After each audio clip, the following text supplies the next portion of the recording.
Baik, insya Allah kita akan masuk sekarang ke poin keempat, masalah hukum-hukum yang berkaitan dengan masalah riba. Tentu saya berharap 5 poin tentang hikmah diharamkannya riba itu jangan dilupakan ya. Karena orang kalau mengetahui efek daripada negatif, kenapa dilarangnya zina, riba, mencuri, menggunjing, maka dia akan meninggalkan itu dalam kondisi punya ilmu. Dan ini penting sekali. Nah, orang kalau meninggalkan karena punya ilmu, dia akan meninggalkan selamanya pelanggaran-pelanggaran yang ada. Begitu juga pada saat dia mengerjakan ketaatan karena ilmu dan dia tersentuh keimanannya, maka dia juga akan mengerjakan selamanya selama ajalnya masih ada atau selama ajalnya belum datang. Hikmah yang pertama, menjaga harta seorang muslim agar tidak dimakan dengan cara yang batil. Karena semua riba pasti caranya batil. Batil artinya menyusahkan orang. Pinjamkan orang 1 juta harus kembali 1,5 juta, gitu kan? Atau menghanguskan uang muka seseorang, atau mengambil dan menyita harta orang lain atau jaminannya sementara yang dia pinjamkan lebih kecil daripada jaminan tersebut. Ini semua bisa menyusahkan orang lain dan mengambil harta mereka secara batil. Yang kedua, mengarahkan seorang muslim agar menginvestasikan hartanya di dalam sejumlah usaha yang bersih dan jauh dari kecurangan dan penipuan, serta terhindar dari segala tindakan yang menimbulkan kesengsaraan dan kebencian di antara kaum muslimin. Hal tersebut dilakukan untuk menginvestasikannya dalam bidang pertanian, perindustrian dan perdagangan yang sehat dan bersih. Ya, artinya dagang dalam Islam semuanya harus jelas, ya, transparansi dan tidak ada manipulasi. Sudah kita jelaskan hadis Nabi SAW, kalau 2 orang yang saling transaksi, dua-duanya jujur, maka Allah memberkahi transaksinya. Dan kalau dua-duanya bohong atau salah satunya bohong, maka Allah akan angkat keberkahan transaksi tersebut. Ya, yang makna keberkahan adalah kalau kita menjual barang, walaupun itu barang bekas, maka bagi pembeli akan bermanfaat luar biasa barang itu, dan kita bagi penjual juga berkah uang itu, dan berkah artinya selalu mencukupi. Ya, selalu mencukupi. Kemudian yang ketiga, menyumbat seluruh jalan yang membawa seorang muslim kepada tindakan memusuhi dan menyusahkan saudaranya sama muslim yang berakibat pada lahirnya celaan serta kebencian, ya, dari saudaranya itu. Ini juga di poin kedua kita ditekankan harus terjun di sektor real, ya. Jadi nggak boleh kita transaksi, nanti akan kita jelaskan banyak jenis transaksi yang tidak boleh, seperti mulamasa, ya, munabaza, itu semua tidak boleh. Jadi artinya menyentuh saja produk tanpa dicek, ya. Kemudian tidak adanya kejelasan produk ini boleh dibeli tapi tidak boleh diperiksa. Ini semua tidak dibolehkan. Yang keempat, menjauhkan seorang muslim dari perbuatan yang dapat membawanya kepada kebinasaan. Karena memakan riba itu merupakan kedurhakaan dan kezaliman. Sedangkan akibat dari kedurhakaan dan kezaliman adalah penderitaan. Ya, sebagaimana kita tahu riba itu sangat berat, ya. Hadis yang sudah kita jelaskan kemarin, riba 73 tingkatan, yang paling rendahnya seperti seseorang berzina dengan ibunya sendiri. Jadi harus hati-hati dengan masalah itu. Dan yang terakhir adalah yang kelima, membuka pintu-pintu kebaikan di hadapan seseorang muslim untuk mempersiapkan bekal kelak di akhirat dengan meminjami saudaranya sama muslim tanpa mengambil manfaat keuntungan, menghutanginya, menangguhkan utangnya hingga mampu membayarnya, memberinya kemudahan serta menyayanginya dengan tujuan semata-mata mencari keridhaan Allah, sehingga mengakibatkan tersebarnya kasih sayang dan ruh persaudaraan yang tulus di antara kaum muslimin. Ya, jadi ini poin juga tidak kalah pentingnya. Kalau kita dalam Islam, teman-teman, hampir semua kegiatan kita ini harus berhubungan dengan masalah sosial. Dan kita makhluk sosial. Bedanya perekonomian syariah dengan perekonomian konvensional adalah kita menghubungkan antara perekonomian kita, bisnis kita dengan sosial. Ya. Kalau konvensional, utang wajib dibayar, tidak dibayar tuntut sampai di penjara, A, B, C sampai segala macam, sita ini, sita itu. Kalau dalam Islam berbeda sekali. Bahkan dianjurkan kita menagih, mengambil dari orang yang mampu, yang tidak mampu sudah kita maafkan, menjadi amal buat kita. Ya, sebagaimana sabda Nabi SAW, akan datang nanti orang hari kiamat membawa dosa yang banyak, ya, pahalanya kurang menurut pandangan dia di timbangan amal. Lalu kemudian malaikat bilang, coba ingat-ingat, ada amal apa yang kamu lakukan? Dia bilang, kayaknya nggak ada, kecuali pernah di dunia saya ingat, pernah dulu saya memiliki seorang staff, yang staff ini saya suruh tagih utang. Kalau orang mampu, saya suruh tagih, kalau tidak mampu saya suruh maafin. Kata malaikat, justru itu amalmu. Ditaruh di timbangan amalnya, maka terkalahkanlah dosa-dosanya itu. Jadi kita hubungkan selalu, kalau orang tidak mampu kita maafkan, kita tangguhkan waktunya. Tidak ada namanya hangus jaminan atau yang digadaikan kepada kita. Tidak ada namanya uang muka yang hangus dan seterusnya. Tidak ada kezaliman. Jadi bisnis dalam Islam itu sangat bersih, ya. Tidak merugikan satu dari dua pihak atau kedua-duanya. Sekarang kita masuk ke hukum-hukum yang berkaitan dengan riba. Yang pertama, harta yang berkaitan dengan riba. Adapun harta yang berkaitan dengan riba terdiri dari 6 jenis: emas, perak, gandum, jawawut, kurma, dan garam. Ya, atau gandum yang halus ya. Berdasarkan sabda Rasulullah SAW, "Adz-dzahabu bil-dzahabi wal-fiddatu bil-fiddati wal-burru bil-burr wasy-syairu bis-syair wat-tamru bit-tamr wal-milhu bil-milhi mithlan bimithl sawa'an bisawa' yadan biyad fa idza ikhtalafa hadhihi al-asnafu fabi'u kaifa syi'tum idza kana yadan biyad." Jadi sebelum saya baca dulu terjemahannya, teman-teman sekalian, Islam sangat menekankan untuk cash. Ya. Kasih barang, kita terima uang, selesai. Ya. Dan pada saat itu transaksi harus jelas, produknya diperiksa, cocok beli, tidak cocok, tidak masalah. Ya.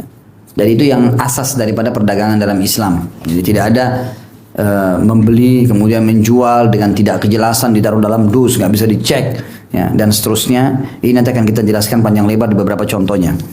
Kata Nabi SAW, jual beli itu emas dengan emas, perak dengan perak, gandum dengan gandum, jawawut dengan jawawut, kurma dengan kurma, dan garam dengan garam harus sejenis, setara, dan kontan. Jika jenis-jenis barang tersebut berbeda, maka kamu boleh menjualnya menurut kehendakmu jika dilakukan dengan cara kontan. Ya, artinya emas ditukar sama emas. Kalau mau setara, ya, harus setara. Ini 2 gram ya 2 gram juga, tidak boleh dibedain. Ya. Kalau jenis-jenis ini sejenis harus sama semuanya dan harus kontan. Kalau berbeda jenisnya nanti akan kita berikan contoh, boleh. Misalnya emas ditukar sama perak, maka itu masih boleh, dan tentu gramnya berbeda karena harganya juga beda. Tapi kalau jenisnya sama, harus sama. Emas sama emas, perak sama perak harus sama semuanya, timbangannya, ukurannya, harganya harus disamakan. Kata beliau, para ulama dari kalangan sahabat dan tabi'in, juga sejumlah imam rahimahumullah telah mengkiaskan kepada ke-6 jenis barang di atas dari segi makna dan sebab dari jenis-jenis harta yang dapat ditakar, ditimbang, dimakan atau disimpan adalah semua biji-bijian, minyak, madu serta daging. Dalam masalah ini Sa'id bin Musayyab rahimahullah, ini salah satu ulama tabi'in, berkata, tidak akan terjadi riba kecuali dalam harta yang dapat ditakar atau ditimbang dari jenis harta yang dapat dimakan atau diminum. B-nya, terjadinya riba-riba pada jenis-jenis harta terkait dengan riba dapat ditinjau dari segi atau 3 segi. Nah, jadi tadi itu jenis-jenis riba terjadi kalau di produk yang sama tapi beda timbangan. Disebutlah tadi 6 jenis itu. Sekarang poin B-nya, terjadi riba juga pada jenis-jenis harta yang terkait dengan riba ada 3. Yang pertama, jual beli barang yang sejenis, misalnya emas sama emas, gandum dengan gandum, atau kurma dengan kurma, dengan jumlah yang lebih atau berbeda. Berdasarkan hadis yang diriwayatkan Imam Bukhari nomor 2312, Imam Muslim 1594, Anna Bilalan ja'a ila Nabi sallallahu alaihi wasallam bitamrin barni.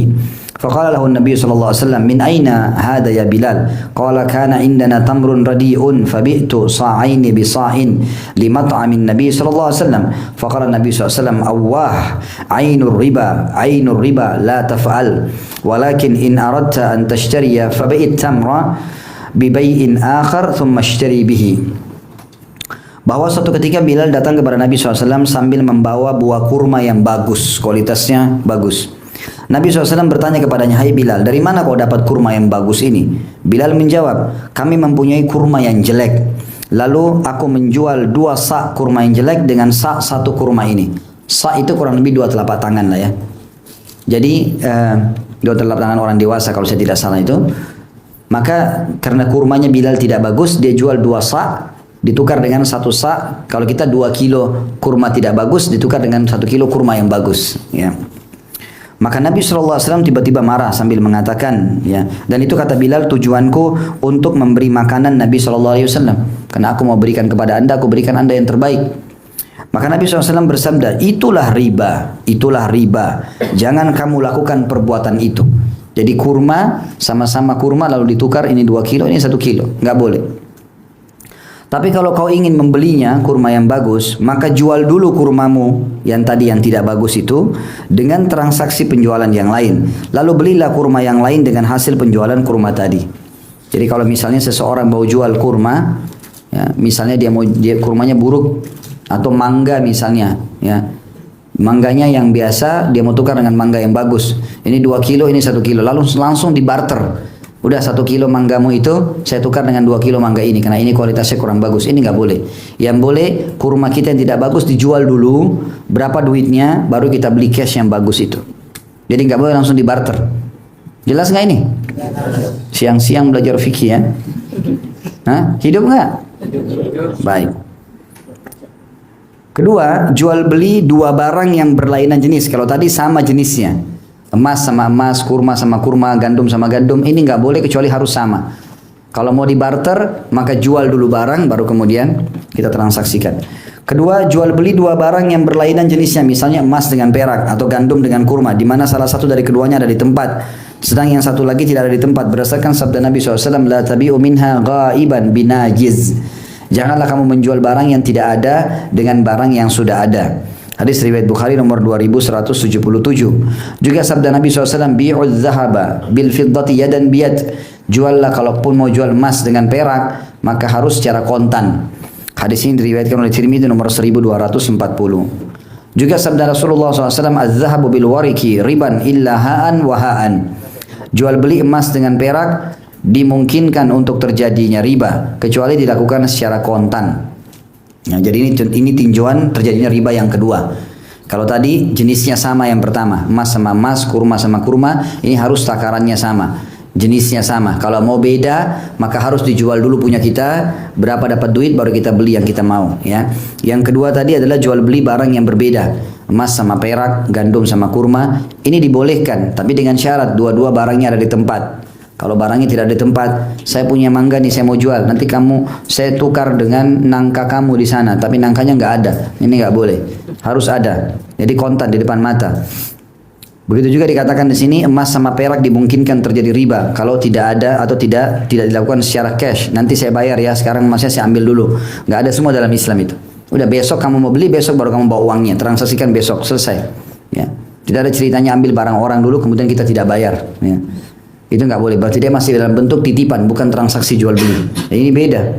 Kalau titipan berarti segala resiko ditanggung oleh penerima titipan, ya kan? Dan dia juga tidak boleh gunakan kecuali memang dengan izin pemilik barang. Ini bukan transaksi jual beli. Tapi kalau jual beli harus betul-betul sudah dibayar baru kita bisa gunakan. Barang juga boleh dibawa kalau sudah dibayar, ya, seperti itulah. Yang ketiga, kalau tidak ini berarti bisa terbuka pintu riba ya. Kemudian yang ketiga, tidak ada riba dalam jual beli yang saling meminta dihalalkan dan berbeda jenis. Tidak termasuk riba jual beli barang yang berbeda dalam hal harga serta jenisnya, kecuali jika penyerahan salah satunya ditangguhkan. Nah, itu disebutkan di footnote nomor 1350, para ulama berbeda pendapat mengenai jual beli hewan dengan pembayaran ditangguhkan karena terjadi kontradiktif di antara dalil yang ada. Dalam sebuah riwayat dijelaskan bahwa Rasulullah SAW memerintahkan Abdullah bin Umar membeli seekor unta dengan 2 ekor unta hingga batas waktu tertentu, dan itu dilakukan saat membutuhkannya. Sedangkan dalam riwayat lain dijelaskan bahwa Rasulullah SAW melarang menjual hewan dengan hewan hingga batas waktu tertentu. Allahu alam. Adapun pendapat yang mendekati kebenaran bahwa jual beli hewan dengan pembayaran ditangguhkan termasuk jual beli yang dilarang, selama tidak dilakukan dengan dalam keadaan darurat yang mengharuskan dilakukannya hal tersebut.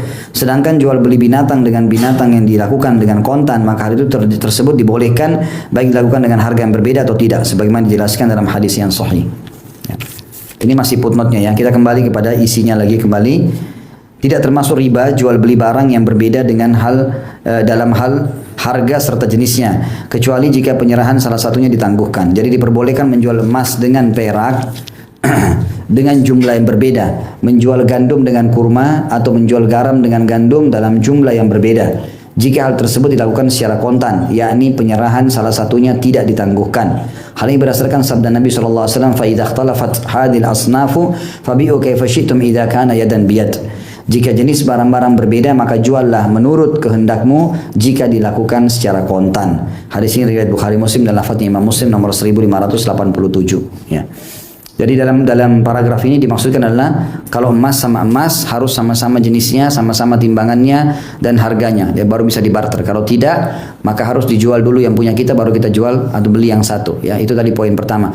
Poin yang kedua tadi dijelaskan boleh transaksi jual beli berbeda, tapi dikuatkan di sini. Kalaupun mau berbeda, boleh misalnya garam harganya 10.000, kita tukar dengan 2 kilo. Kita tukar dengan kurma 10.000 juga 1 kilo. Ini dibolehkan, tapi berbeda Karena kalau berbeda jenis, kalau sama jenis tadi nggak boleh. Kalau sama-sama garam sama garam, kurma sama kurma nggak boleh.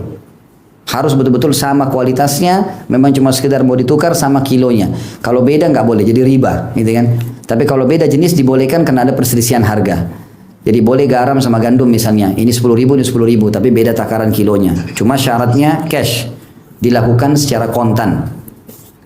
Demikian juga tidak termasuk riba, yaitu jual beli barang-barang yang di dalamnya kemungkinan terjadi riba dengan pembayaran dilakukan secara kontan, baik barangnya itu ada di tempat transaksi atau tidak ada, baik pembayarannya atau barangnya diserahkan di tempat transaksi atau tidak. Karena Rasulullah SAW pada saat membeli unta Jabir bin Abdullah radhiyallahu anhu, di saat bepergian beliau tidak membayarnya kecuali setelah tiba di Madinah. Selain itu Rasulullah SAW pun membolehkan jual beli dengan cara pemesanan, sebagaimana dalam sabda beliau, man aslafa fi syai'in falyuslif fi kailin ma'lumin wa ma'lumin ila ajali ma'lum. Barang siapa yang memesan sesuatu maka ia harus memesannya dalam takaran dan timbangan yang diketahui hingga batas waktu tertentu. Hadis ini riwayat Bukhari nomor 2241, Imam Muslim 1604. Tetapi dalam jual beli cara salam atau pemesanan, pembayarannya didahulukan, sedang penyerahan barangnya dapat ditangguhkan hingga batas waktu yang cukup lama. Nah, ini nanti akan dijelaskan dalam masalah jenis-jenis transaksi ya. Transaksi salam sudah dijelaskan ya? Belum, nanti ada di depan insyaAllah. Ya, jadi ada nanti dibolehkan untuk mengorder barang ya. Mengorder barang, nanti ada tata caranya tentunya. Order barang harus jelas jenisnya, jelas harganya, jelas jumlahnya, atau kalau ditakar, jelas takarannya. Walaupun tidak ada digunakan pakai uang muka ya.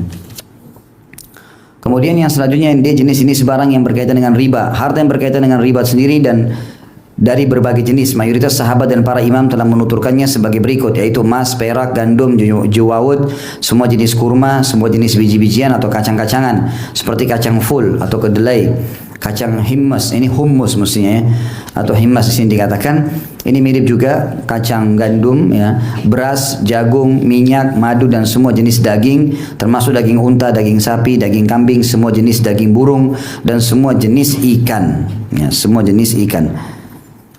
Di situ ada pendapat di footnote 1353, Imam Malik rahimahullah berpendapat bahwa daging unta, daging sapi dan daging kambing adalah satu jenis, sehingga tidak diperbolehkan menjual sebagiannya dengan ditukar sebagian yang lain dengan jumlah yang berbeda dan penyerahannya ditangguhkan. Ya. Khusus pendapat Imam Malik ya. Kalau Imam Malik mengatakan kalau mau tukar daging unta sama sapi harus sama sekilo-sekilo. Unta sama kambing harus sama sekilo-sekilo. Karena Imam Malik menganggap ini hewan ternak satu jenis. Ya, karena dia tiga-tiganya boleh dipakai dalam kurban, gitu ya. Itu pendapat Imam Malik, tapi pendapat jumhur ulama dipisahkan. Ya, kalau unta sama unta, sapi sama sapi, kambing sama kambing. Dan kalau mau ditukar berbeda, maka dilihat harganya. Kalau harga daging unta lebih mahal, sekilo daging unta sama dengan 2 kilo daging kambing, maka boleh berbeda jenis, berbeda takaran. Karena dia beda jenis daging, ini unta, ini kambing. Tapi sekali lagi, kalau sama jenisnya tidak boleh. Ya, kalau sama jenisnya harus sama juga timbangannya. Jenis makanan yang tidak terkait dengan riba, riba tidak berlaku pada buah-buahan dan sayur-sayuran yang tidak dapat disimpan lama, serta pada masa lalu tidak termasuk jenis makanan yang ditakar atau ditimbang. Selain itu tidak termasuk makanan pokok, sebagaimana layaknya biji-bijian, buah kurma dan daging, berdasarkan keterangan dalam hadis yang diriwayatkan dari Rasulullah SAW seperti tersebut di atas. Artinya tidak masuk dalam masalah riba ini kalau kayak buah-buahan yang mudah busuk, ya. Tapi kalau buah yang masih bisa bertahan sekian lama masuk dalam kategori ditarik tadi, dikiaskan dengan buah-buahan yang lain seperti kurma dan yang lainnya. Catatan di sini yang pertama, kalau masalah perbankan, bank-bank konvensional yang terdapat di negara-negara Islam pada umumnya melakukan praktek-praktek riba. Praktek riba bahkan bisa dikatakan didirikan di atas dasar riba 100%, sehingga tidak diperbolehkan mengadakan hubungan kerjasama dengannya, kecuali dalam kondisi darurat seperti mentransfer uang dari satu negara ke negara lain. Sehubungan dengan hal tersebut, maka sudah semestinya orang-orang soleh dari kalangan muslimin mereka mendirikan bank Islam yang jauh dari praktek riba dengan atau dalam sejumlah transaksinya. Adapun langkah pendekatan untuk mendirikan bank Islam dimaksud adalah hendaklah para tokoh muslim di satu negara berkumpul dan sepakat untuk mendirikan sebuah lembaga yang dapat disebut dengan tabungan jamaah, dengan memilih orang yang pintar dan kompeten di antara mereka dalam bidang itu yang akan memimpin dan menjalankan roda lembaga tersebut. Tugas lembaga tersebut dapat digambarkan sebagai berikut. Yang pertama, menerima sejumlah simpanan atau tabungan tanpa imbalan. Jadi kalau mau dibilang perbankan syariah, syarat pertamanya orang kalau nabung nggak boleh tambah, nggak boleh kurang. Ya sudah, orang titip sama kita, titipan. Titipan ya sudah risiko. Kalau tidak mau dari awal jangan terima titipan orang. Ya. Saya mau keluar kota nih, saya titip ya mobil saya, titipan. Berarti kita nggak boleh pakai, nggak boleh apa-apa, sudah dibiarin aja begitu. Ya sudah, parkir di sini ya, udah titip aja begitu. Kita jaga iya. Tapi kalau sampai misalnya atapnya rumah itu rubuh, kena mobil itu kita nggak tanggung jawab, karena dititip. Beda titipan. Makanya kita juga tidak boleh ganggu gugat. Jangan, oh ini dititip nih, kesempatan saya pakai aja karena mobilnya bagus misalnya. Nah, ini nggak boleh. Kalau kita pakai ada tabrakan, resiko kita yang tanggung. Ya. Jadi kalau perbankan syariah, mestinya dasar pertamanya adalah dia tidak boleh mengambil keuntungan dari tabungan. Yang kedua, meminjamkan sejumlah uang kepada kaum muslimin yang besarnya disesuaikan dengan pendapatan mereka tanpa bunga. Ini langkah yang kedua, pinjamin uang. Ya. Di sini pinjamin uang ada dibagi dua lagi ya. Ada pinjaman uang murni, orang muslim datang tidak bisa hidup. Dia tidak ada uang, tidak ada pekerjaan. Lalu dia datang kepada kita minta utang, tolong utang saya mau bayar untuk makan anak saya. Di sini kita bertugas di sini, memang perbankan syariah harusnya meminjamkan tanpa bunga. Dan kalau orang miskin tidak bisa bayar ya sudah dianggap itu adalah sedekah. Memang sudah seharusnya begitu. Ya. Di sini ingatkan tanpa bunga, meminjamkan orang. Dan yang kedua adalah yang disebutkan di sini yang ketiga, maksudnya jenis utang, tapi dalam bentuk ini bukan utang, investasi. Sebagian orang membahasakannya utang. Dan kalau kita diajak oleh orang lain bisnis, maka itu bukan utang piutang, tapi itu adalah investasi. Kalaupun misalnya kita nggak mau, ini dia mau buka restoran, kita nggak mau ikut, enggak, saya nggak mau ikut. Tapi saya butuh modal nih, baik, kamu utang ya, saya nggak ikut di bisnis kamu ini. Saya nggak mau tahu apa-apa di situ. Akadnya betul-betul dia mau utang. Ya sudah, kalau gitu kita akad utang piutang, bukan akad transaksi jual beli. Ini juga dibolehkan, tapi ingat tidak boleh bertambah. Kapan usaha orang berkembang jadi 10 cabang, kita nggak ada urusan. Utang dia 10 juta, 10 juta dikembalikan. Kalau investasi untung rugi kita tanggung bersama. Jadi dari awal jelas akadnya. Akadnya utang piutang atau investasi. Makanya di sini yang ketiga beliau bilang bekerja sama atau berinvestasi dalam bidang pertanian, perdagangan, rekonstruksi bangunan, perindustrian, sehingga tabungan tersebut diinvestasikan dalam sejumlah usaha yang mendatangkan keuntungan pada tabungan tersebut. Itu juga boleh. Jadi perbankan ini mengelola harta umat ya atau harta seseorang, kemudian diajak sama-sama bank, tapi bank ini harus punya bisnis sektor real ya. Dan ini harus sebenarnya disampaikan kepada nasabah. Yang kita sayangkan sebagian perbankan nggak membahasakan itu. Ya depositkan aja 6 bulan, tidak boleh diambil ya. Di bisnis apa nggak jelas. Kan kita mesti punya hak tanya, di apa nih diputarnya? Oh di properti kah, di pertanian kah, perkebunan, harus jelas disampaikan di akadnya. Jadi bukan cuma sekedar menahan uang. Lalu juga untung rugi ditanggung bersama. Karena ada keluarga saya pernah ke bank, salah satu bank syariah, kemudian ditanya, ditawarkan deposit sampai 6 bulan, terus ditanya kira-kira ada kerugian buat saya nggak pada saat keluarga saya tanya. Bahasanya dia tidak, nasabah tidak akan pernah dirugikan. Nggak boleh. Bukan investasi namanya. Masuk dalam bab gharar nanti. Ingat gharar saya jelaskan, gharar itu setara dengan riba. Kalau riba, utang yang bertambah. Gitu kan. Kalau gharar, kita ikut ke satu investasi, tapi ini bisa hanya merugikan satu pihak saja. Yang lainnya tidak dirugikan. Misal, saya masuk sama kamu 100 juta ya. Saya mau terima setiap bulan 10% dari 100 juta. Mau untung, mau rugi, saya nggak mau tahu. Nggak boleh ini. Kan itu. Belum tentu dia dapat keuntungan 10%, mungkin cuma 5%. Akhirnya dia paksain diri karena dia butuh modal. Nggak boleh, gharar namanya. Bisa merugikan satu dari dua pihak, ini nggak boleh. Ya. Jadi makanya dari awal kita bilang teman-teman, hikmah daripada larangan riba ini supaya tidak ada kezaliman yang terjadi. Dan ingat, tidak bisa dipisah antara bisnis dalam Islam, bab ekonomi dengan bab sosial, nggak bisa. Ini sangat erat hubungannya. Makanya pada saat orang tidak bisa bayar utang, ya sudah maafin. Itu kan sosial. Nggak semudah itu orang mau, gitu kan? Tapi subhanallah hadis-hadis menjelaskan akan datang orang hari kiamat bawa pahala, ya dosa banyak nanti akan ditutupi dengan utang yang pernah dia maafkan misalnya ya. Kemudian yang keempat, membantu mentransferkan uang kaum muslimin dari satu negara ke negara yang lain tanpa dipungut biaya jika ia memiliki cabang di negara yang dimaksud ya.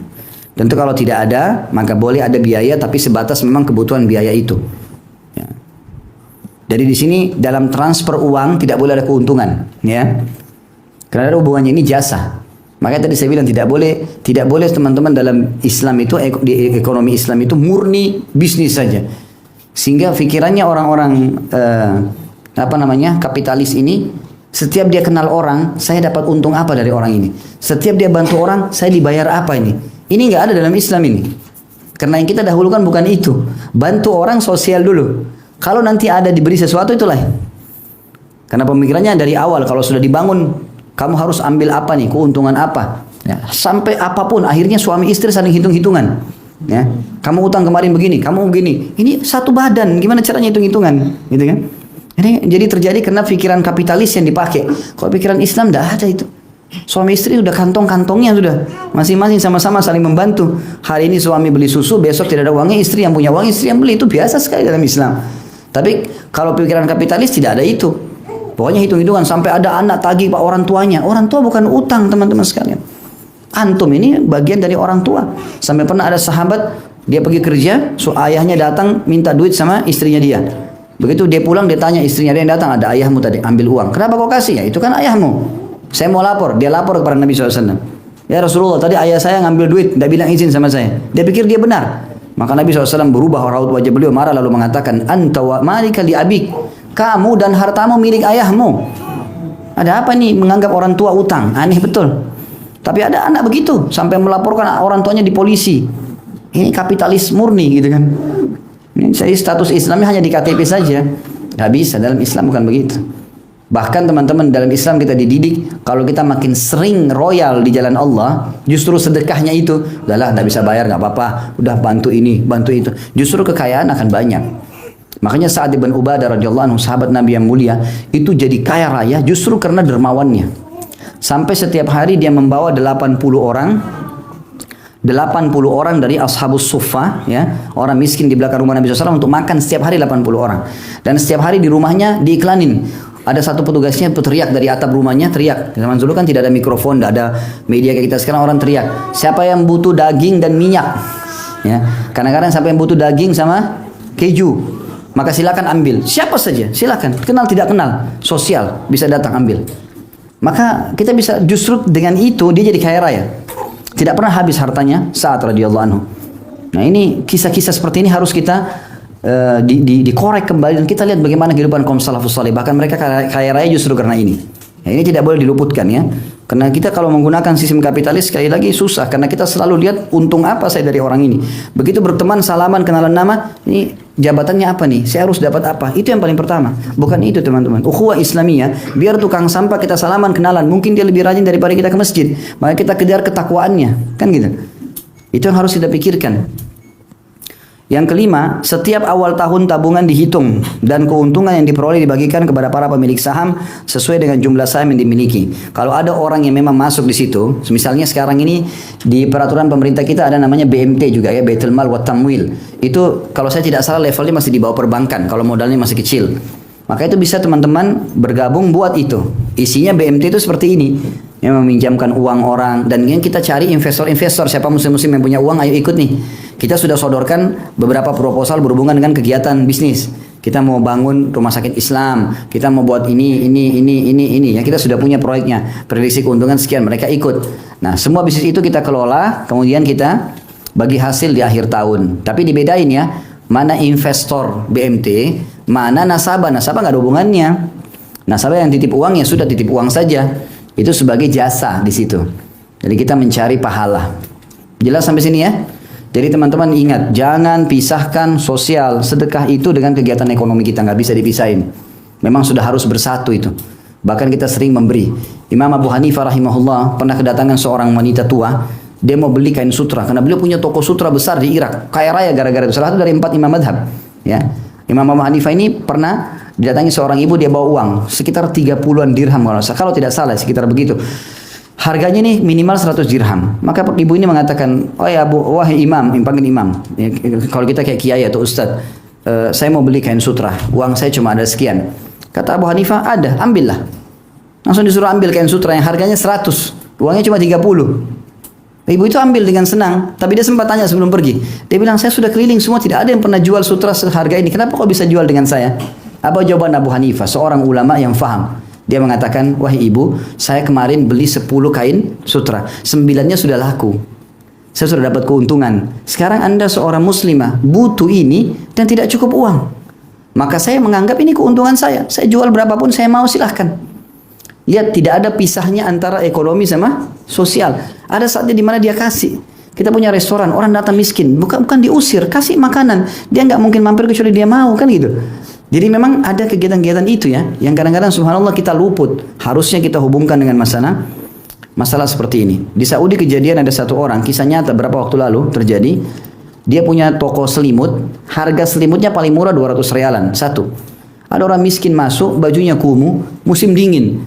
Dia bilang, saya mau beli selimut, 100 rial 4 selimut. Ya.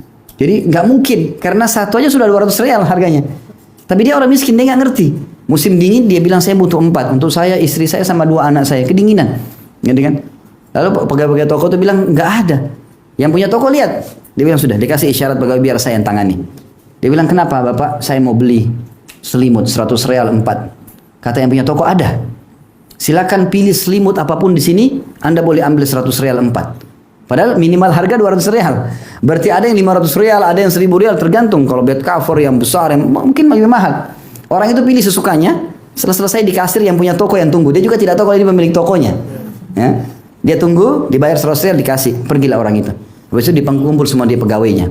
Dia bilang, saya tahu kalian punya pertanyaan. Ya. Kenapa saya jual barang itu kepada dia? Mereka bilang, iya, kami mau tahu. Karena kami tahu di sini paling murah 200 rial. Anda bisa jual 100 rial dengan 4. Modalnya pun tidak sampai, mereka tahu modalnya. Maka kata dia, tadi itu saudara kita muslim yang kedinginan, butuh selimut, gitu kan? Maka saya jual sama dia. Terus pegawainya tanya, baik, kalau begitu kenapa Anda tidak kasih cuma-cuma saja? Kenapa Anda masih terima uang? Jawabannya dia apa? Saya nggak mau dia keluar dari sini terhina. Kalau saya bilang ambil saja dia malu sama kalian. Tapi saya buat dia gembira, ya saya terima uangnya. Karena saya tahu memang dia butuh. Uang ini cuma formalitas saja. Lihat tidak ada pisah antara ekonomi sama sosial. Nggak bisa dipisahin ini. Gitu kan? Nggak bisa dipisahin, kita kasih. Kadang-kadang ada orang subhanallah sengaja beli satu paket barang. Dia pakai satu paket dapat nih. Dikeluarin sama dia. Dijual lagi. Kenapa akhi dan ukhti? Kenapa nggak kasih orang? Kamu dapat begitu, jualin begitu saja. Kalau kamu mau, beli saja sendiri barangmu itu, pakai sendiri. Kenapa harus diputar-putar ini? Seakan-akan ini produk beda, ini produk beda, produk beda. Sebenarnya tidak. Paham nggak? Kita sedang bermuamalah dengan Allah Subhanahu Wa Taala. Yang kita kejar targetnya, kualitasnya. Harus difahami itu. Muamalah dengan Allah ini berbeda. Ya, tidak ada hitung-hitungannya. Jelas nggak? Allahu a'lam. Pindah yang kedua, asuransi. Ya. Tidak menjadi masalah jika penduduk suatu negara dari kalangan kaum muslimin yang saleh, orang-orang yang sudah faham agama, mengadakan kas sesuai dengan pendapatan bulanan mereka atau kesepakatan di antara mereka, di mana setiap anggotanya menanam saham dengan jumlah tertentu secara sama. Misal saya sama 9 orang muslim yang lain. Kebetulan Masya Allah punya kelebihan rezeki. Saya mau nyumbang deh 100 juta. Ini juga 100 juta. Semua 100 juta. 10 orang jadi 1M. Ya. Baik, ini memang sudah niat sedekahkan ini. Memang ini sudah diniatin, udah saya mau sedekahin. Tapi gimana nih supaya sedekahnya bisa lebih banyak, lebih berkah. Kita kumpulin, jadikan uang kas. Ngerti nggak?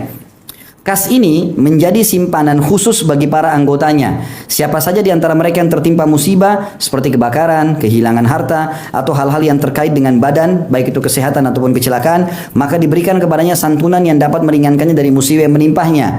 Akan tetapi perlu diperhatikan hal-hal berikut ini. Yang pertama, penanam saham meniati saham yang ditanamnya dengan tujuan semata-mata mencari keridhaan Allah supaya mendapat pahala atas perbuatan tersebut. Jadi nggak ada keuntungan di asuransi itu. Jelas nggak? Jadi saya sama-sama dari 10 orang teman-teman ini memang mau cari sosialnya. Tapi daripada 100 juta langsung habis, lebih baik kita kumpulin, diinvestasikan. Supaya dari 1 miliar jadi 2 miliar nanti. Gitu kan? Jadi lebih banyak orang yang bisa dibantu. Atau kalau perlu, modal 1 miliar itu tidak habis, dia cuma keuntungannya yang kita sosialkan terus. Jadi terus bergulir. Gitu. Yang kedua, jumlah santunan yang diberikan kepada anggota yang terkena musibah harus ditentukan sebagaimana ditentukannya bagian masing-masing para penanam saham, sehingga asuransi tersebut didirikan atas dasar asasnya persamaan yang sempurna. Jadi kalau misalnya tadi dari 10 orang itu ya, ada satu orang 200 juta atau 150 juta, yang lainnya 100 tapi ada 150 juta saja. Berarti persentase saham mereka sesuai dengan dana yang dimasukkan, gitu kan? Kalaupun ada di antara anggota ini yang terkena musibah dan dia tidak punya uang untuk biaya dirinya, bisa dibiayai dari biaya itu. Tapi disesuaikan dengan persentase juga yang sudah ada, yang dia tanam saham di situlah. Yang ketiga, tidak dilarang untuk mengembangkan uang kas dengan menginvestasikannya di bidang perdagangan, pembangunan ataupun perindustrian yang dibolehkan dengan pola mudharabah atau bagi hasil. Jadi saya berbagi misalnya ada beberapa yayasan sosial di Saudi, itu mereka menerima uang-uang umat, ya. kemudian mereka investasikan itu, seperti misalnya membangun building ini lalu disewakan. Nah, jadi modal dasar sumbangan umat sudah jadi bangunan, ngerti nggak? Nah, hasil daripada sewa apartemen-apartemen yang ada di situ, ya, flat-flat lah, bukan apartemen, lebih besar sedikit dari apartemen ya, ukuran rumah tapi di building, gitu. Jadi ukurannya bisa 100 meter, ya, satu rumah itu bisa 3-4 kamar. Jadi seperti rumah cuma di building gitu. Maka flat-flat ini, gitu kan, disewakan. Hasil sewanya itu yang digerakkan untuk kegiatan sosial. Sehingga pemilik uang yang disumbangkan awalnya, daripada 100 juta itu misalnya habis langsung kita beliin pakaian selesai, maka 100 juta dijadikan sebagai misalnya mobil yang direntalkan. Keuntungan rentalnya itu yang dipakai untuk sedekah, sehingga modal selalu tetap ada. Seperti itulah. Nah, itu dibolehkan dalam Islam, ya. Selain daripada ini bisa masuk dalam larangan, karena kebanyakan asuransi sebagaimana sering saya jelaskan, yang mereka beli dari orang itu ketakutannya. Kalau Anda tabrakan, dari yang paling pertama mata kita sudah membelalak, oh iya ditabrak nanti. Bahkan ada orang bayangkan ditabrak truk kepalanya ini segala macam, ini kan bahaya. Jadi orang ditakut-takuti.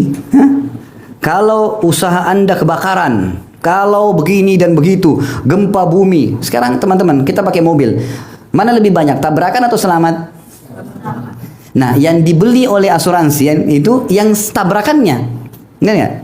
Sekarang di sini yang paling muda umur berapa kira-kira hadir? Ada 20 tahun? Atau anggaplah yang tua Masya Allah di atas 50 tahun misalnya umurnya ya. Yang di atas 50 tahun, berapa kali masuk rumah sakit? Berapa kali dirawat nginep? Ada bahkan belum pernah masuk sekalipun rumah sakit. Benar nggak? Nah, sekarang yang dijual sama asuransi apa? Kalau Anda rawat nginap. Kalau tidak. Hah? Permasalahannya premi kita bayar terus, pas kita nggak kena, kita nggak ada komplain, nggak ada klaim, maka hangus. Ya, itu masalah. Kan gitu. Dari 100% nasabah yang komplain itu berapa orang? Kalau antum bilang, tapi ada tetangga saya Ustaz sempat dioperasi sekian puluh juta. Itu satu. Dari sekian banyak orang yang bayar, cuma dia yang kena. Mungkin yang 90%-nya tidak. Masalahnya itu. Jadi gharar di situ. Makanya asuransi, Syekh Abu Bakar Jazari tekankan, kalau dia murni kegiatan sosial, masing-masing investasikan untuk memang sosial, lalu bantu umat Islam, silahkan. Boleh dikembangkan dengan investasi, nanti sama-sama sudah tahu nih diinvestasikan di properti apa. Tapi sudah tidak diambil lagi ya. Peluru yang sudah ditembakkan nggak bisa ditarik lagi. Ngerti nggak? Orang yang sedekah tarik lagi, batal ya. Itu seperti jilat muntahnya sendiri. Begitu kata Nabi SAW. Orang yang menarik kembali sedekahnya sama dengan menjilat kembali muntahnya. Naudzubillah. Ini yang sudah dimasukkan dalam jenis asuransi yang boleh tadi. Antum nggak tarik lagi udah. Memang itu untuk sosial udah jasa. Mau hilang pun investasinya bangkrut ya sudah. Untungnya sudah jadi amal jariah. Itu yang dibolehkan. Kalau sekarang beda dengan asuransi yang ada. Permasalahannya itu. Jadi ada premi ini, ada premi itu, macam-macam, gitu kan? Dan terjadi banyak unsur pelanggaran syar'i di situ. Orang kalau KPR mobil, sudah pernah kita jelaskan itu. Sekarang saya ores bayar 5 juta 1 tahun. Kalau saya tidak kena, kita sekarang teman-teman yang sudah punya mobil, berapa kali kita tabrakan? Mana lebih banyak tabrakan atau selamat? Selamat pasti. Kalau enggak, hancur semua lah kita, gitu kan? Paling cuma sekali nyerempet, 2 kali, mungkin ditabrak orang sekali, itu pun kita jadi ambil belajar. Lebih banyak selamatnya kan? Nah sekarang kalau kita tidak komplain, hangus uangnya, hangus. Unsur ghararnya di sini dari dua sisi. Gharar yang pertama, kalau kita tidak klaim, maka secara otomatis hangus uang kita 5 juta. Tahun depan kita akad baru 5 juta baru lagi, gitu kan? Dengan ketakutan-ketakutan tadi, kalau tabrakan terjadi gempa, ini itu segala macam, belum tentu terjadi. Kalau terjadi, kalau enggak, kan Ustaz di Palu terjadi. Palu kapan terjadi? Baru. Berapa tahun dia tidak terjadi? Semoga Allah angkat masalahnya, gitu kan? Jadi kebanyakan yang orang sudah pakai, ada yang orang sampai meninggal mobilnya nggak pernah masuk bengkel, nggak ada masalah. Jadi ghararnya di situ. Kalau kita tidak komplain, hangus ya. Gharar sisi yang lain, kalau betul-betul terjadi masalah, antum tabrakan, naudzubillah, biayanya di bengkel 30 juta. Uang yang kita bayar berapa? 5 juta. Sekarang asuransi harus bayar 30 juta. Bagaimana caranya? Antum bayar 5 juta, kok dibayarin 30? Gharar ini. Nggak boleh. Kita bayar 5 juta ya 5 juta saja kita bisa komplain. Selebihnya itu tidak boleh. Semestinya ya. Kita kan bicara sistem syar'i. Maka ini harus difahami. Makanya di sini dibatasi oleh beliau asuransi yang seperti apa dulu, ya. Kalau sekarang yang banyak dilakukan ini tidak perlu. Maka kalau teman-teman memang mau punya tabungan kesehatan misalnya, ya sudah tabung saja. Buka rekening di perbankan syariah satu, untuk taruh cadangan kalau saya sakit saya bisa biayai diri saya di situ, tabungan. Itu aja, kan bisa. Cukup gitu loh. Ya. Jadi itu kurang lebih yang dijelaskan dalam masalah seperti ini ya. Kemudian yang selanjutnya adalah jual beli mata uang atau money changer. Yang pertama jual beli mata uang di dalam istilah bahasa Arab disebut dengan sarf. Ya, biasanya kalau dekat-dekat Masjid Haram itu money changer bahasa Inggris di atasnya ada tertulis sad, ra, ya, alif, fa, sarraf, ya, tempat penukaran uang. Yaitu jual beli sebagian mata uang dengan sebagian lainnya, misalnya membeli atau menjual uang dinar dengan uang dirham dan lain-lain. Yang kedua, jual beli mata uang hukum asalnya boleh karena termasuk bagian daripada jual beli. Sedangkan jual beli itu sendiri hukumnya boleh berdasarkan Al-Quran dan Sunnah. Sebagaimana Allah Subhanahu Wa Taala berfirman dalam Al-Baqarah 275, A'udzubillahi minasyaitonirrajim wa ahallallahu al-bai'ah. Dan Allah telah menghalalkan jual beli. Juga sabda Rasulullah sallallahu alaihi wasallam dalam hadis Muslim nomor 1590, bi'udz dzahaba bil fiddati kaifa syi'tum yadan biyad. Juallah emas dengan perak menurut kehendakmu asal secara kontan. Ya. Nah tentu di sini uang itu, uang kertas ditarik dalam transaksi emas dan perak.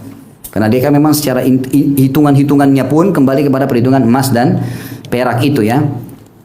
Maka ini boleh, yang penting cash.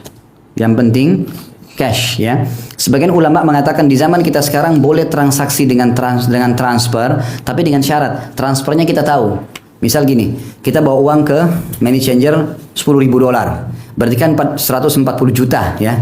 Misal kalau kita mau terima dalam bentuk rupiah besar, lalu kita ke money changer, inilah uang $10.000, tukar ya. Misalnya sekarang kurs 15.000, berarti 150 juta. Baik, kita kasih nomor rekening saya, bank ini ya, transfer. Nah, dia transfer kita harus tahu, dilihatkan bukti sama dia, ini buktinya. Saya sudah transfer, sudah masuk ya, dia ada bukti. Kalau ini terjadi sama dengan transaksi cash. Tapi yang tidak boleh, kita kasih ya, terus dia bilang besok saya transferkan, nggak boleh, harus cash. Kontan di sini, artinya kita terima uang dengan uang atau dia transfer langsung depan kita. Biasa orang langsung liatin nih sudah masuk ya, baru kita tinggalin tempat. Nah, itu masih masuk dalam bab ini.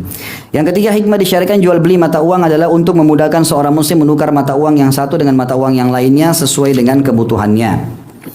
Yang keempat, syarat sah jual beli mata uang adalah penjual dan pembeli harus serah terima dalam satu tempat dan dilakukan secara kontan.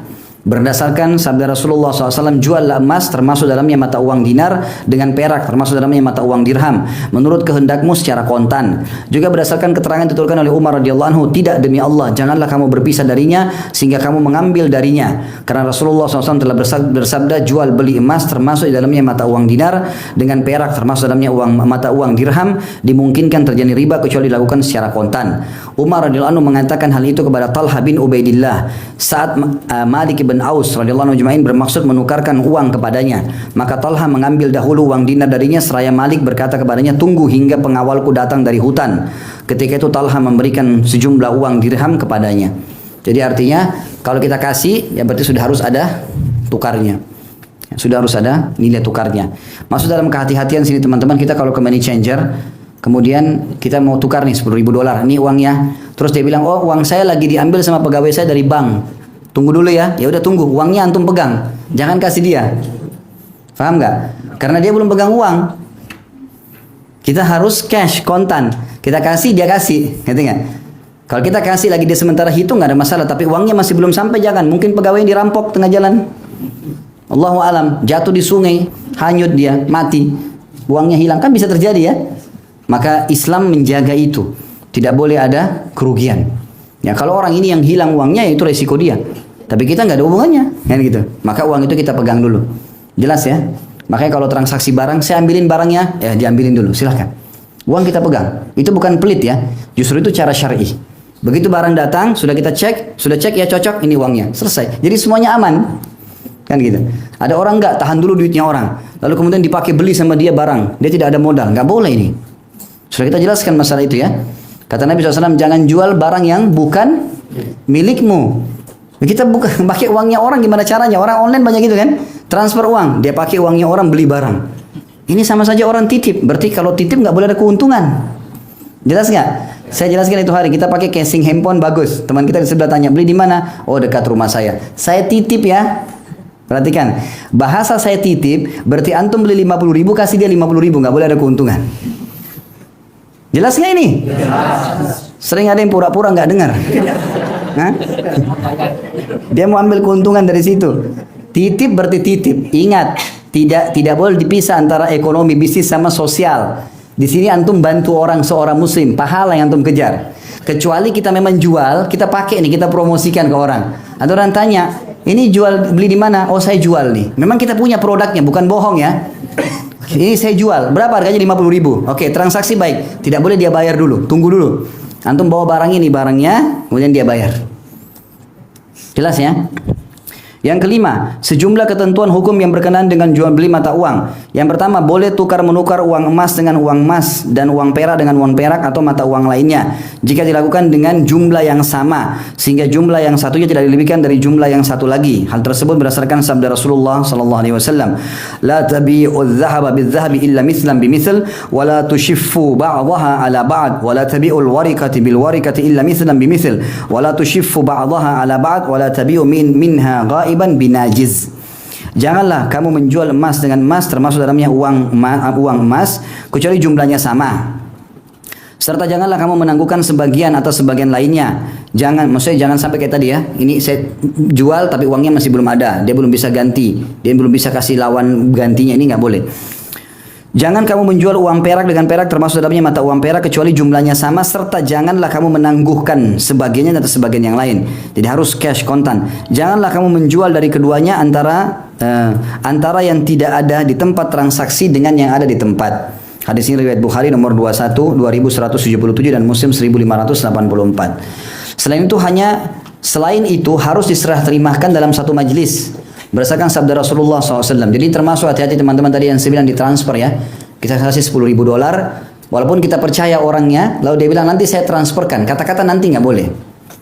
Antum harus tunggu mana buktinya transfernya, baru tinggalin. Karena ini cash, gitu kan? Maka ini harus jelas.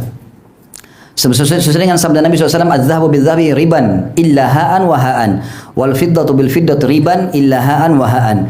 Menjual emas dengan emas dimungkinkan terjadi riba kecuali dilakukan secara kontan, dan menjual perak dengan perak dimungkinkan terjadi riba kecuali dilakukan secara kontan.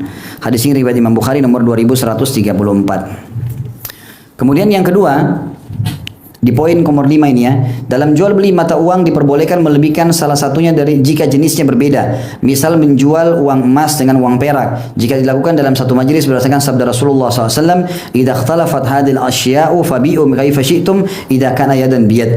Jika barang-barang itu berbeda maka juallah menurut kehendakmu jika dilakukan secara kontan. Hadis ini juga diriwayatkan Imam Muslim nomor 1587. Saya ulangi lagi ya. Jadi kalau kita tukar, ya mirip dengan kalau menjelang Idul Fitri ya. Biasa kita tukar uang baru sama uang lama ya. Nah itu tidak boleh.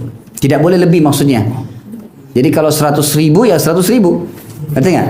Karena jenisnya sama. Rupiah sama rupiah. Kalau antum tukar rupiah sama dolar, beda itu lain. Karena ada nilai. Tapi ini nggak boleh, teman-teman sekalian. Ya, Insya Allah uang itu biar tua orang terima. Nah, namanya duit. Antum kasih uang 1.000 baru dengan 10.000 kucek, ya 10.000 orang tetap terima, gitu kan? Jadi tidak harus selamanya seperti itu kondisinya. Jadi ini harus hati-hati. Karena ini yang ditegur oleh Nabi SAW. Boleh berbeda kalau memang beda jenis, beda nilai. Seperti dolar sama rupiah, real sama dolar. Nah ini memang beda. Maka dilihat nilainya. Gitu kan? Misalnya $100 sama dengan 375 real. Nah itu boleh. Yang ketiga, jika kedua belah pihak yang melaksanakan transaksi berpisah sebelum melakukan serah terima, maka transaksi dihukumi batal atau tidak sah. Hal tersebut berdasarkan sabda Rasulullah SAW kecuali dilakukan secara kontan. Hadis ini riwayat Bukhari nomor 2134, Muslim 1586. Ini saya sudah kasih contoh tadi ya. Kalau misalnya kita kasih uang dolarnya, dia bilang nanti saya transferkan. Nanti sore ya, nanti dari rekening saya transferkan, nggak boleh. Udah cari aja tempat penukaran yang cash, ya supaya tidak ada resiko. Kalau dia mati, ahli warisnya tidak tahu, gitu kan?